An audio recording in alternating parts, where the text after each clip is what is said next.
दोस्तों, Shri lotus developers and reality limited ने अपने क्वार्टर 1 के नंबर्स डिस्क्लोज कर दिए। ऑल अमाउंट जो रुपीज इन मिलियंस में हमें देखने को मिल रही है।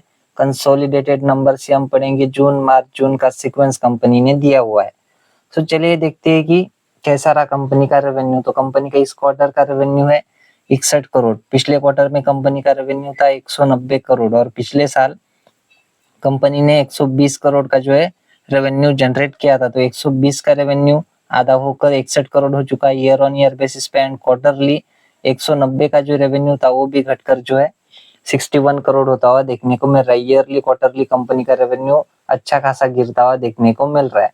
अदर इनकम की बात करें तो वो देखने को मिल रही है 6 करोड़ की। पिछले क्वार्टर में थी 8 करोड़ और पिछले साल 1 करोड़ की अदर इनकम देखने को मिल रही थी। देखिए 1 की 6 हो चुकी है। ईयर ऑन ईयर बेसिस पे हमें अदर इनकम बढ़ती हुई नजर आ रही है। क्वार्टरली कंपनी की अदर इनकम हमें घटती हुई नजर आ रही है। 8 की जो है 6 करोड़ होती हुई नजर आ रही है। टोटल इनकम की बात करें तो इस क्वार्टर की है 68 करोड़। पिछले क्वार्टर में कंपनी की टोटल इनकम थी 198 करोड़ और पिछले साल 122 करोड़ की कंपनी ने इनकम जनरेट की थी। तो 122 की 68 हो चुकी है ईयर ऑन ईयर बेसिस पे। 50% तक का ड्रॉप है। एंड क्वार्टरली 198 की घटकर 68 करोड़ होती हुई देखने को मिल रही है। ईयरली क्वार्टरली कंपनी की इनकम भी हमें अच्छी खासी घटती हुई देखने को मिल रही है। ईयरली तो बहुत ही डाउन है। क्वार्टर ऑन क्वार्टर बेसिस पे भी जो है हमें अच्छी खासी गिरावट ही देखने को मिल रही है।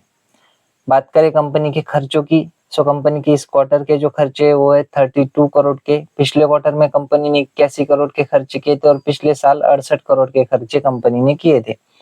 68 के खर्चे घटकर 32 करोड़ हो चुके हैं ईयर ऑन ईयर बेसिस पे। एंड क्वार्टरली 81 करोड़ के भी खर्चे घटकर 32 करोड़ होते हुए देखने को मिल रहे हैं। ईयरली क्वार्टरली कंपनी के खर्चे हमें बहुत बड़ी मात्रा में जो है कम होते हुए देखने को मिल रही है।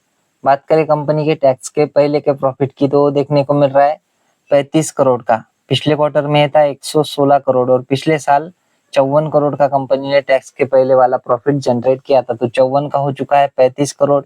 ईयर ऑन ईयर बेसिस पे अभी भी ड्रॉप है। क्वार्टरली जो 116 का 35 करोड़, यहाँ पर तो हमें मैसिव लेवल का या कह सकते हो लगभग 400% तक की गिरावट कंपनी के टैक्स के पहले वाले प्रॉफिट में देखने को मिल रही है क्यू ऑन क्यू बेसिस पे। बात करें कंपनी के नेट प्रॉफिट की, कंपनी का इस क्वार्टर का नेट प्रॉफिट है 25 करोड़। पिछले क्वार्टर में था 85 करोड़ और पिछले साल जो है 40 करोड़ का कंपनी ने नेट प्रॉफिट जनरेट किया था।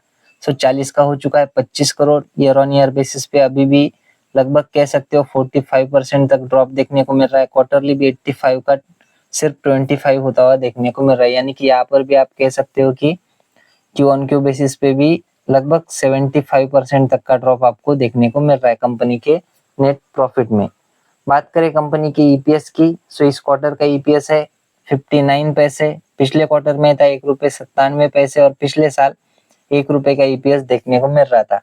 1 का ईपीएस घटकर 59 पैसे हो चुका है ईयर ऑन ईयर बेसिस पे। एंड क्वार्टरली 1 रुपये 97 पैसे का, यानी कि 2 की रेंज में चलने वाला ईपीएस हमें घटकर 59 पैसे होता हुआ देखने को मिल रहा है। ईयरली क्वार्टरली कंपनी की ईपीएस में हमें गिरावट ही देखने को मिल रही है। दोस्तों, कंपनी का नेट प्रॉफिट ईयरली क्वार्टरली घटता हुआ नजर आ रहा है। साथ ही कंपनी का रेवेन्यू भी ईयरली क्वार्टरली हमें घटता हुआ नजर आ रहा है। कंपनी के जो रिजल्ट्स है वो बिल्कुल भी अच्छे देखने को नहीं मिल रहे हैं और ऊपर से जो है कंपनी अभी लिस्ट हुई कंपनी देखने को मिल जाती है। दोस्तों, हो सकता है कि कल के दिन इस कंपनी में आपको अच्छी खासी गिरावट ही देखने को मिलेंगी। हालांकि अभी लिस्ट हुई है, इस वजह से जो एफआईएसडीएच जो इंस्टीट्यूशनल इन्वेस्टर होते हैं, जिसको कि आप एंजल इन्वेस्टर्स बोलते हो, तो उनको 1 महीना से पहले जो है अपना माल बेचते नहीं आता है दोस्तों। ये भी आपने ध्यान में रखना है। तो जो रिटेलर्स होंगे वो तो शायद से बेच ही देंगे क्योंकि रिजल्ट बहुत खराब देखने को मिल रहे हैं। आशा करता हूँ दोस्तों वीडियो आपको अच्छी लगी होगी और इन्फॉर्मेटिव लगी होगी।